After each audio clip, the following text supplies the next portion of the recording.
Ya pemirsa, belakangan ini Partai Golkar tampaknya semakin intensif ya bertemu dengan partai politik lintas koalisi. Ada yang menyebut pertemuan parpol ini menggambarkan dinamisnya koalisi. Tapi ada juga yang menyebut koalisi partai pendukung pemerintahan ini tampak goyah atau mungkin bingung ya karena kebanyakan pilihan dalam menentukan bakal capres-cawapres.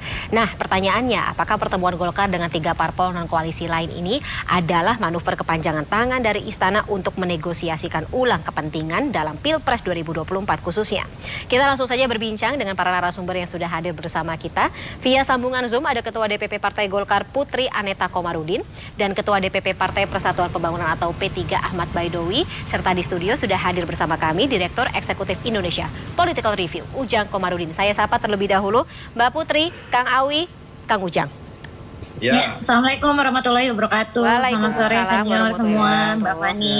Baik, saya ke Mbak Putri terlebih dahulu. Mbak Putri, kan ketika kita melihat konferensi pers atau pernyataan resmi dari Pak Airlangga dan juga Caimin, tapi katanya pertemuan tertutup. Kita nggak tahu nih yang dibahas di pertemuan tertutup apa saja. Mungkin bisa ada bocorannya gitu? Ya, pertama-tama kan memang silaturahmi tadi seperti yang tadi dikatakan adalah wujud dari hubungan baik antara kedua partai gitu. Dan memang hal-hal yang dibahas adalah hal-hal yang strategis sifatnya untuk Indonesia juga gitu. Yang pertama tentunya kedua ketua umum juga membahas terkait dengan bagaimana komitmen kita untuk terus mendukung pemerintah dan juga mengkonsolidasikan semua program-program pembangunan sampai dengan di akhir tahun 2024 nanti. Dan yang kedua tentunya Caimin dan juga Pak Airlangga juga membahas terkait dengan Perpu Cipta Kerja yang tentunya membutuhkan dorongan dari kedua partai, khususnya karena Caimin juga adalah pimpinan dari DPR supaya bisa diselesaikan proses politiknya dalam segi legislatif sehingga bisa memastikan bahwa Indonesia siap untuk menghadapi ketidakpastian global di tahun 2023 ini. Dan berikutnya kita juga berkomitmen untuk membangun suasana politik yang adem seperti yang tadi Pak Airlangga sudah bilang, terbuka tempatnya, terbuka restorannya, tidak ada sekat sama sekali. Jadi kita berkomitmen untuk saling mendukung sistem perpolitikan di tanah air ini dan juga mengedepankan kepentingan negara tentunya. Termasuk dan terbuka untuk koalisi juga Mbak Putri? Kenapa Mbak Fani? Termasuk terbuka untuk koalisi juga, restorannya terbuka untuk koalisi juga? Iya, dan tadi juga di potongan videonya juga Pak Airlangga sudah menyampaikan bahwa karena memang kita sama-sama ingin membangun Indonesia, tentu terkait dengan koalisi ini Partai Golkar selalu terbuka untuk partai-partai yang ingin bergabung dengan KIB. Dan saya yakin juga Mas Awi di sini bisa setuju dengan kita gitu, karena memang KIB ini sangat terbuka untuk parpol-parpol lain. Makanya kita juga menekankan kebersamaan antara Partai Golkar dengan PKB juga, sehingga kita bisa sama-sama menjaga supaya demokrasi kita ini tidak diubek-ubek di tengah jalan di saat prosesnya tengah berjalan. Makanya tentu tadi bisa menjadi awal yang baik sebenarnya untuk hubungan antara Partai Golkar dan juga PKB. Biar makin solid seperti itu ya. Tapi Bang Awi, untuk pertemuan hari ini antara Golkar dengan PKB ini sudah diketahui semuanya ya oleh anggota Koalisi Indonesia Bersatu, P3 khususnya. Ya, pada prinsipnya ada kesepakatan tidak tertulis ya di antara KIB ini yang terdiri dari Golkar, PAN, dan P3 untuk menjajaki komunikasi dengan partai manapun untuk membuka ruang seluas-luasnya, karena sebagaimana kesepakatan awal KIB bahwa Koalisi Indonesia Bersatu ini diharapkan tidak hanya berhenti di 3 partai. Kalau ada partai lain yang mau bergabung, tentu kita sangat terbuka. Dalam konteks itu kita memahami apa yang dilakukan oleh Ketua Umum Partai Golkar, melakukan komunikasi politik dengan partai-partai lain termasuk juga PAN dan P3 melakukan komunikasi politik dengan partai yang lain juga meskipun tidak diekspos secara terbuka. Tentu nanti pada pertemuan berikutnya yang dalam waktu dekat lagi akan diupdate hasil dari komunikasi dari masing-masing anggota KIB kepada partai-partai yang selama ini dijajaki komunikasinya. Kan semua peluang masih sangat terbuka dan sekali lagi KIB sangat terbuka. Berarti hasil pertemuan hari ini juga sudah diketahui ya oleh P3? Ya setidaknya secara sepintas sudah diketahui ya, kita tahu, tetapi kan nanti formalnya tentu ketika ada pertemuan masing-masing ketua umum partai akan menyampaikan. Oke, tapi berarti dari P3 sendiri tidak menutup kemungkinan kalau ada partai lain yang pengen bergabung, begitu mau bikin KIB jadi semakin jumbo begitu? Wah, sama sekali tidak masalah. Memang dari awal kita berharap seperti itu. Seperti kami sampaikan, persoalan di Indonesia ini sangat besar. Tidak cukup hanya diselesaikan oleh seorang, 3 orang. Kalau perlu, kita perlu melibatkan banyak orang untuk menyelesaikan persoalan yang ada di Indonesia. Nah, KIB membuka ruang itu, para tokoh-tokoh bangsa, partai-partai politik yang memiliki visi yang sama, ayo kita bergabung bersama-sama. Oke, baik-baik. Saya ke Kang Ujang. Kang Ujang, kalau misalnya kita melihat pergerakan dari parpol-parpol selama ini, dari KIB sendiri lebih tepatnya ya, untuk Golkar lebih banyak yang didatangi, disambangi seperti itu. P3 dan juga PAN tampaknya memang lebih nyaman untuk tinggal dalam KIB, alih-alih partai-partai lain yang lebih dinamis begitu, berjalan kemana-mana gitu. Terutama ketika kita melihat yang datang ke Golkar, beberapa sudah, 3 partai sudah datang ke Golkar di awal tahun 2023 ini. Apa yang bisa Anda lihat dari tadi dinamika pergerakan parpol-parpol yang ada ini, terutama di sekitar Golkar? Ini menarik ya Mbak Fani. Kenapa? Pertama, belum ada kejelasan peta koalisi. Semuanya masih bisa berubah. Seperti misalkan Gerindra dengan PKB masih bisa berubah. Lalu kita juga tahu bahwa koalisi perubahan tidak kunjung hadir, tidak kunjung terbentuk. Di saat yang sama, misalkan KIB tadi agak begitu solid ya, didatangi oleh banyak partai politik. Sebenarnya dalam konteks ini saya melihat ini menjaga segala kemungkinan yang terjadi ke depan. Karena selama capres dan cawapres itu belum didaftarkan di KPU di September 2023 nanti, maka koalisi masih bisa berubah. Jadi segala kemungkinan bisa terjadi. Oleh karena itu ya dinamikanya akan terus berjalan. Jadi misalkan PKB ketemu Golkar, sebelumnya juga kan PKS ketemu Golkar, bahkan Nasdem juga ketemu Golkar. Nah yang menarik posisi Golkarnya saya bilang. Kenapa? Jadi seksi ditemui oleh banyak partai itu kan, jadi dibutuhkan oleh partai-partai yang lain. Jadi kesannya Golkar lah yang dibutuhkan oleh partai-partai ini untuk membentuk sebuah koalisi, begitu ya Kang? Saya rasa semuanya dibutuhkan, P3 juga dibutuhkan, lalu juga PAN juga dibutuhkan. Karena tanpa gitu ya, misalkan KIB tanpa PAN dan P3 juga tidak bisa punya hak sendiri untuk bisa mencapreskan. Jadi KIB-nya? Ya, jadi KIB saya melihat ya, awal ya, ini koalisi jagoan ya. Di awal sudah bikin koalisi, tapi memang tadi kekurangannya belum ada capres dan cawapresnya. Membuka, nah disitulah sebenarnya ada ruang dialog, ada ruang komunikasi ya, ada ruang lobby-lobby, ada ruang pendekatan dengan partai-partai yang lain. Sehingga ya untuk mencari misalkan desain koalisi dengan partai lain seperti apa, lalu juga bagaimana format capres cawapresnya seperti apa. Ya ini yang kelihatannya dilakukan oleh KIB dan partai koalisi yang lain. Baik, begitu ya Mbak Putri ya, ketika kita melihat Golkar ini dianggap, ya KIB secara keseluruhan dianggap seksi begitu untuk mengundang koalisi atau mengundang partai-partai lain untuk ya katakanlah menawarkan sesuatu atau meminta sesuatu seperti itu. Dari Golkar sendiri apakah juga menentukan nilai tawar atau tergoda gitu untuk meningkatkan nilai tawar? Ya, memang terima kasih ya sebenarnya untuk Kang Ujang gitu. Dan itu memang bisa dilihat bahwa KIB ini benar-benar menawarkan sesuatu yang berbeda. Karena kan dari awal kita sudah bilang kita tidak mau ada politik perpecahan lagi, tidak mau mengulang apa yang terjadi di tahun 2019. Kita mengutamakan substansi, makanya kita mengusung slogan paten tersebut untuk pemulihan ekonomi pasca pandemi sehingga seluruh proyek strategis nasional ini bisa berjalan dan Indonesia bisa benar-benar mencapai potensinya gitu. Kita tidak lagi terjebak di middle income trap. Jadi sebagai koalisi pertama yang benar-benar mengukuhkan kerjasamanya di antara ketiga partai ini, dan kita kan tahu partai Golkar, PAN dan juga P3 ini selalu membuka diri gitu. Tiga-tiganya adalah partai terbuka, tidak ada yang dibilang pemegang saham pengendali seperti banyak partai lain di Indonesia. Jadi kalau misalnya akhirnya banyak yang ingin berkomunikasi dengan kita, tentu ini akhirnya membuktikan bahwa ternyata gaya politik yang dibutuhkan di Indonesia pada saat ini adalah gaya politik terbuka seperti ini gitu. Kita tidak boleh mengulangi kesalahan yang lampau di tahun 2019 dan harus bergeser jauh mundur dari hal-hal yang sudah terjadi pada saat 2019 gitu Mbak Fani. Oke.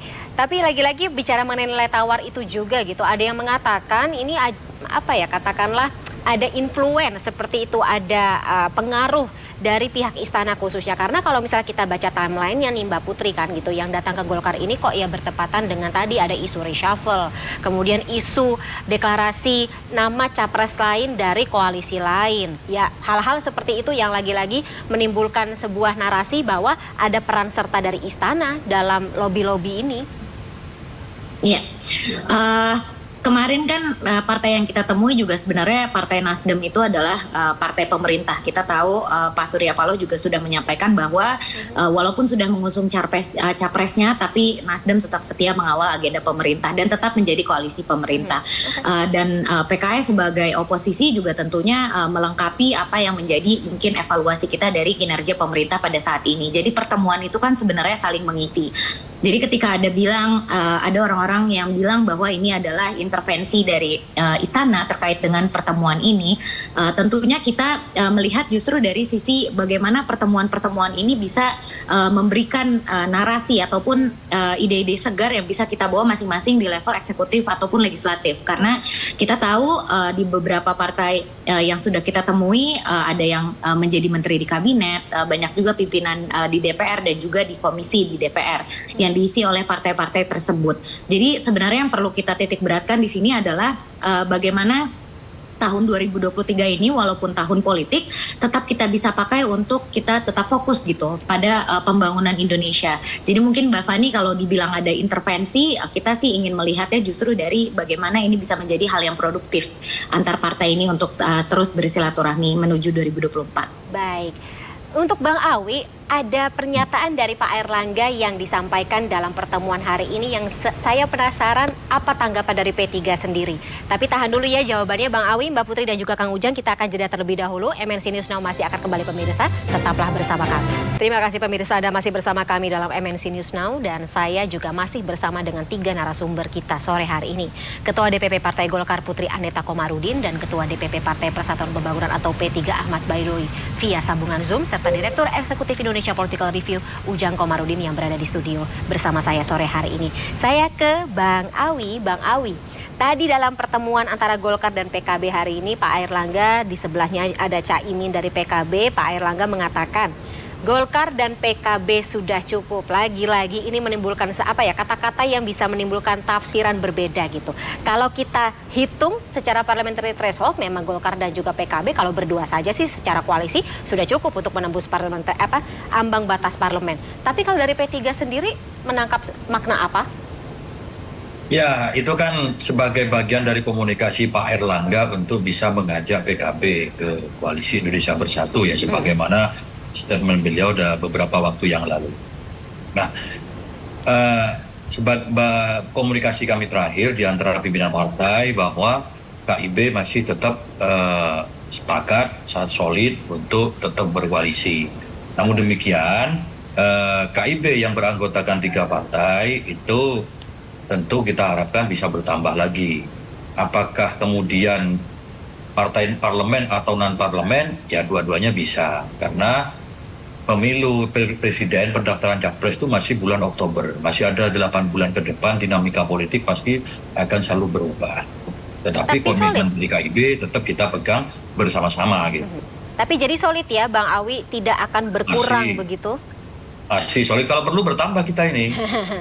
Nggak mau katakanlah sowan gitu silaturahmi juga dengan parpol lain di luar koalisi Indonesia Bersatu? Ya kan tidak semuanya harus diekspos. Gitu kan. Oke. Oh, berarti sempat ada pergerakan, cuma nggak diekspos. Ada yang tertutup, ada yang ekspos. Itu kan bagian dari strategi KIB juga gitu. Oke.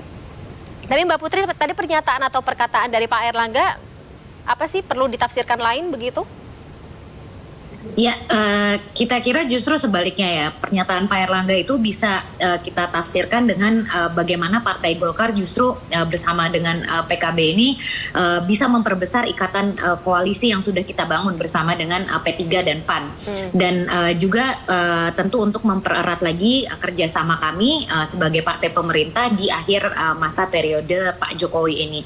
Makanya kita udah berkali-kali juga menyampaikan bahwa Partai Golkar dan KIB adalah koalisi yang sangat terbuka.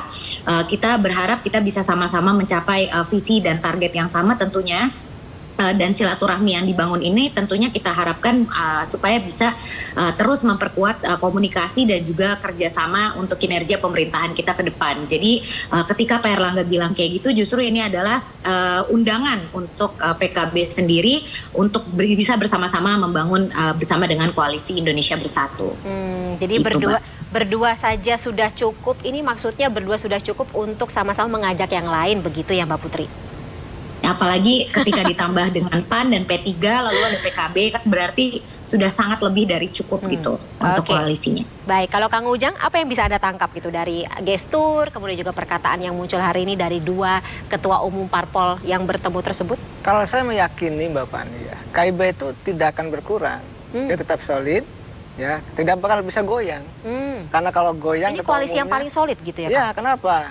Karena ya bukan hanya, mohon maaf saya katakan ya, bukan hanya milik ketua umum ketiga partai tersebut, tetapi saya katakan dari dulu, mohon maaf ya, KIB itu atas izin dan restu Pak Jokowi dibentuknya. Jadi bukan berkurang tetapi bertambah. Ya, kemarin mohon maaf ya Bang Awi ya, Pak Soeharto Monarpa dikit-dikit mau goyang dikit gitu ya, mau nyebrang, akhirnya diganti gitu. Nah, ini juga akan bisa menjadi pengalaman bagi Partai PAN maupun Partai Golkar. Jadi saya meyakini dalam konteks rangkaian sirkulasi ya koalisi yang ada di KIB, saya meyakini akan solid. Tapi tadi memang akan bertambah. Misalkan yang lalu ada Perindo mau bergabung, ya kan? PSI juga ada yang bergabung. Tapi ini kan masih non parlemen. Tapi kemungkinan tadi mengajak PKB bisa jadi.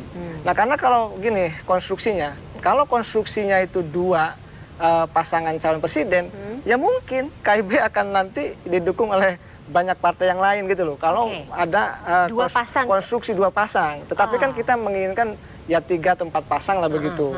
Ya saya melihat gini, dulu ada desain untuk 2 pasang. Nah, kalau desainnya 2 pasang yang memungkinkan tadi lobby-lobby itu misalkan PKB bisa gabung KIB gitu dan partai-partai ini gabung KIB, bisa memungkinkan itu terjadi begitu. Kalau desainnya 2 pasang.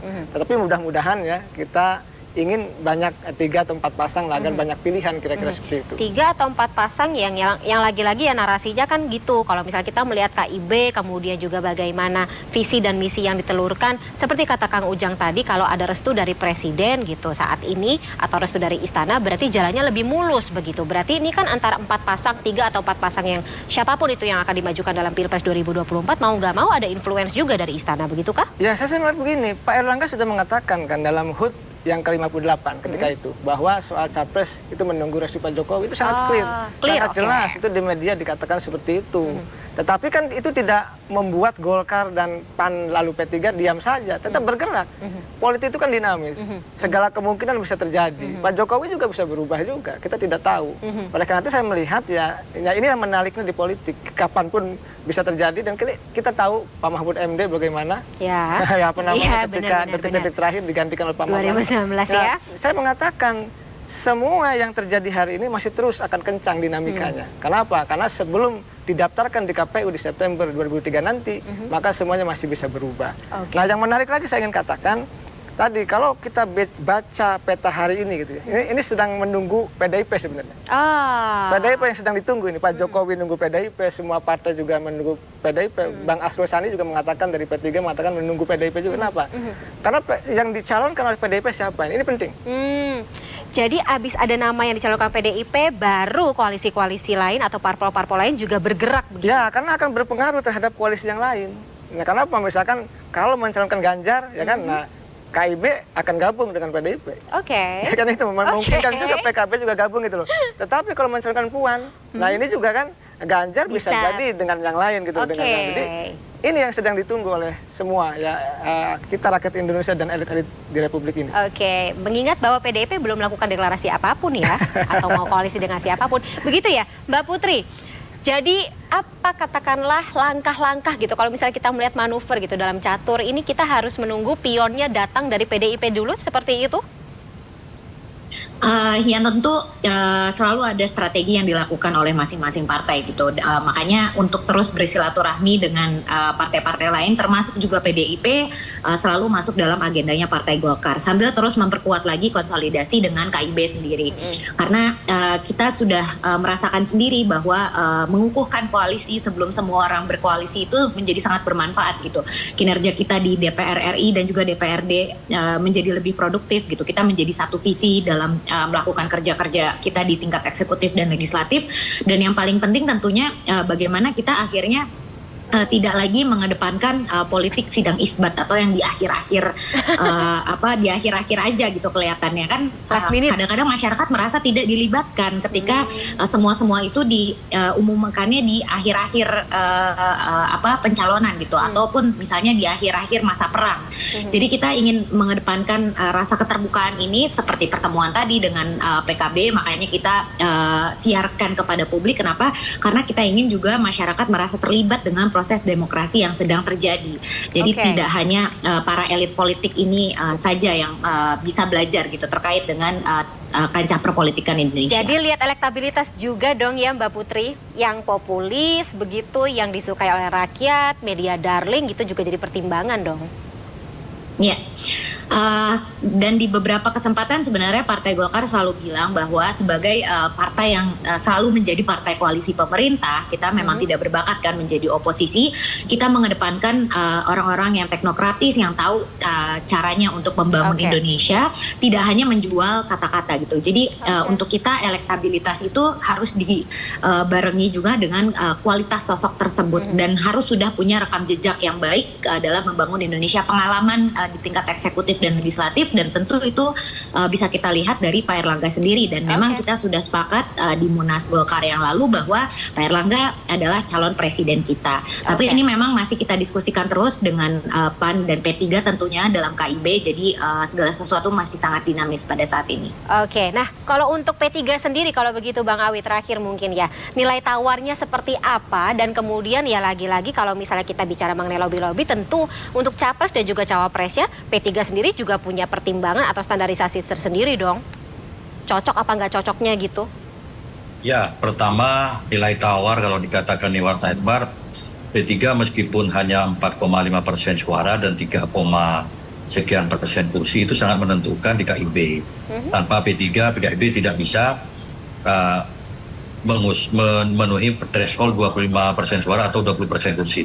Itu sudah clear dari awal, tidak akan diutak-atik. Yang berikutnya, sebagai representasi dari kelompok muslim, tentu bangunan koalisi ataupun calon presiden, cawapres yang diusung ke depan itu harus memperhatikan konfigurasi perwakilan pemilih, kelompok nasionalis dan kelompok agamais, dalam hal ini Islam.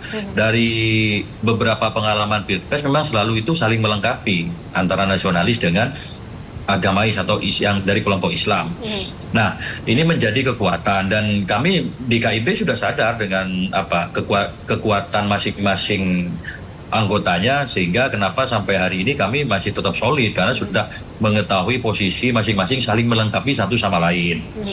Yang berikutnya, tadi sempat disinggung terkait dengan PDIP. Yang dimaksud itu kita ingin melihat lawan tanding yang dari PD itu siapa gitu. Jadi kan kompetisi ini kan harus melihat siapa pihak yang akan kita lawan. Tentu kalau si A berarti kita harus lawan tandingnya si B. Kembali soal popularitas, saya yakin siapapun kader, siapapun calon yang diusung oleh partai ketika nanti didaftarkan kepada KPU, itu dengan sendirinya elektabilitasnya akan menanjak. Saya ambil contoh misalkan di pilkada sangat banyak orang yang sebelumnya bukan siapa-siapa, tetapi ketika masuk ke ring di KPU ternyata dia elektabilitasnya melejit. Contoh DKI Jakarta, siapa yang menyangka Pak Anies Baswedan itu bisa menang, padahal di awal surveinya hanya sangat rendah. Begitupun banyak orang yang terkenal populer di sejumlah daerah, bahkan di Pilpres 2019 banyak juga yang populer tetapi tidak memiliki kendaraan politik, sehingga popularitasnya hanya di media, di publik, tidak bisa dibawa ke election. Ini kan juga problem. Nah, kalau KIB tidak, ini kendaraannya sangat cukup. Tinggal siapa yang mau pakai KIB, saya yakin itu bisa diantarkan sampai ke podium pemenangan. Gitu. Jadi siapa yang pengen jadi capres, pendeknya harus mengambil hati KIB dulu begitu ya, koalisi terbesar gitu Iya. kan ya. Makanya kan kami dan 3 partai ini sudah bisa mengusung calon presiden. Ayo kalau mau lewat KIB kita berdiskusi. Soal elektabilitas masih bisa kita poles. Yakinlah ketika masuk ke kontestasi KPU itu elektabilitasnya akan naik dengan sendirinya. Baik Pak Ngawi. Mungkin terakhir Ya. dari Kang Ujang, mungkin singkat saja Kang Ujang, prediksi kira-kira manuver-manuver seperti apa yang akan diperlihatkan oleh parpol-parpol ke depannya begitu, lagi-lagi sambil menunggu langkah dari PDIP? Ya, yang jelas desain koalisi ini kan masih terus berubah, terus dinamis. Politik kita itu kan selalu mengikuti perkembangan dan dinamika politik yang terjadi. Jadi saya melihat ya ketika janur kuning belum melengkung ya, ketika tadi perjodohan itu masih terus akan terjadi. Jadi lalu juga koalisi juga masih akan terus berubah. Misalkan Gerindra dengan PKB juga rawan juga. Ya kalau PKB-nya lari, ya Pak Prabowo tidak bisa nyalon. Jadi banyak faktor yang nanti akan kita lihat soal dinamika ke depan. Nah, yang paling penting adalah bagaimana Pilpres ini menjadi pembelajaran bagi seluruh rakyat Indonesia gitu, bahwa harus aman, harus damai, elit-elit juga harus tadi memberikan kesejukan, nanti terbuka, narasi yang baik, karena kita tidak mau mengulangi Pilpres 2019 yang lalu. Itu yang harus kita sentimen yang harus dihilangkan betul, ya, Kang. harus kita pelajari. Baik, aduh ini insight yang menarik sekali, tetapi karena durasinya sudah habis, kita sudahi dulu dialog kita pada sore hari ini. Terima kasih sebelumnya saya ucapkan kepada Mbak Putri Komarudin, Bang Ahmad Baidowi, dan juga Kang Ujang Komarudin atas waktunya dalam MNC News Now sore hari ini. Terima kasih Mbak Fani. Salam sehat selalu. Kang Ujang. Terima kasih Terima sekali kasih. lagi. Sampai jumpa. Bang. Assalamualaikum. Assalamualaikum warahmatullahi wabarakatuh. Terima kasih Mbak Fani.